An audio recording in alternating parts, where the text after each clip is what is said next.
Kimligingizni uyingizda biling. Kimligingizni televizorda oldida qolganingizda, telefoningiz bilan qolganingizda shunda biling kimligingizni. Muhabbatni belgilari.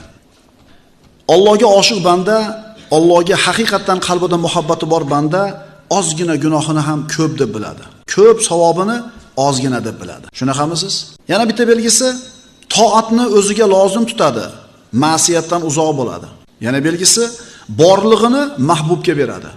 Rasululloh sollallohu alayhi vasallam sahobalarga qo'shin tayyorlashlik uchun infoq qilinglar dedilar. Pul olib kelinglar, qo'shinni jihozlagani. Shunda Abu Bakr Siddiq hamma pulini olib keldi. U kishiga aytilinmaganida hamma pulini olib keldi. Bir qismini olib kelsa bo'lar edi. Abu Bakr, uyingizga ham biror narsa qoldirib keldingizmi deganida, ha, bundan yaxshirog'ini qoldirib keldim. Hamma pulini olib kelgan. Nimani qoldirib keldingiz dedi? Uyga Alloh va Rasulining roziligini, muhabbatini qoldirib keldim dedi.